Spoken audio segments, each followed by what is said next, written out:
Hello guys! Magandang araw, and for today's video, so nag-decide na nga kami na mag-school na si Patantan this year. So excited na kami, kaya ayan, kumuha na yung asawa ko ng barangay clearance kasi isa to sa mga hininging requirements.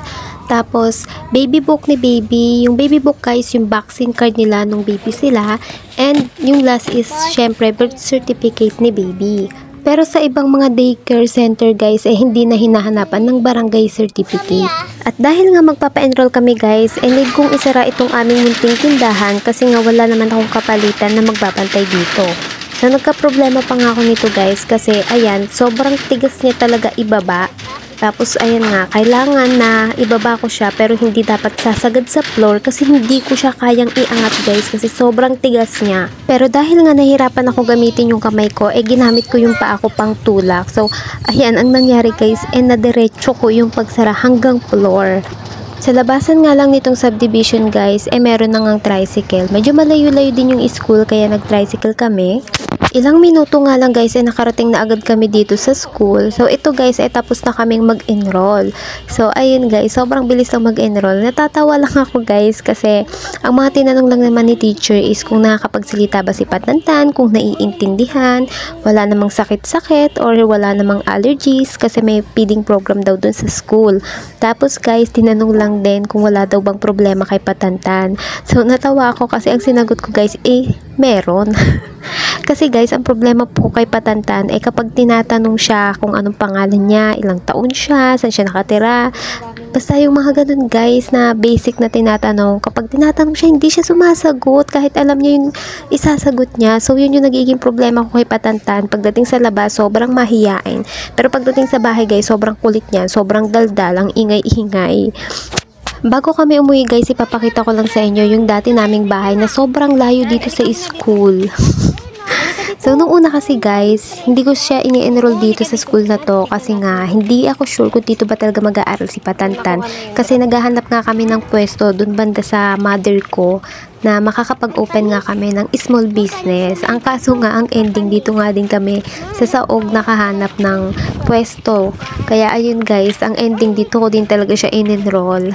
So ito pala yung dati naming bahay guys na sobrang layo talaga sa school. As in, pagod-pagod talaga ako niyan pag naghatid sundo kay Patantan kung dito kami nakatira. So ayan guys, yung pangalawang door, yun yung bahay namin. So ang naging problema ko lang dyan guys hindi nga kami makakapag-start dyan ng small business.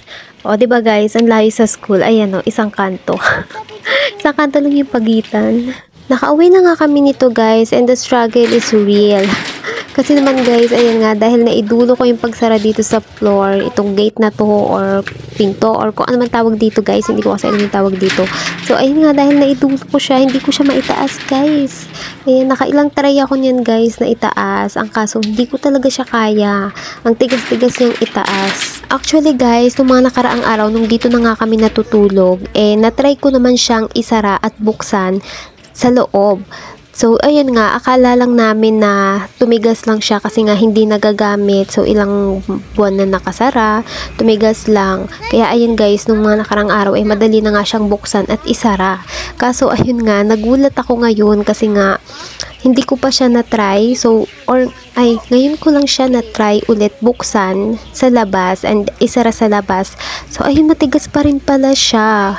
Kaya, ayan guys, problema talaga kami dito kung paano yung gagawin namin. Kasi nga, pag nag-school si Patantan, kailangan kong isara to, tsaka buksan after ng school ni Patantan. So, dito talaga kami nahihirapan. Kaya sa may mga tindahan dyan or may pwesto, na ganito yung pangsara nyo sa harap guys, paano nyo ba ginagawa yan?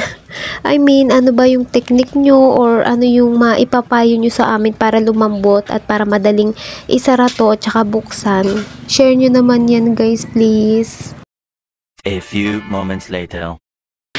Ayan na nga, after ng ilang minuto namin paghihintay, dumating na nga itong aking asawa para tulungan akong buksan itong aming tindahan.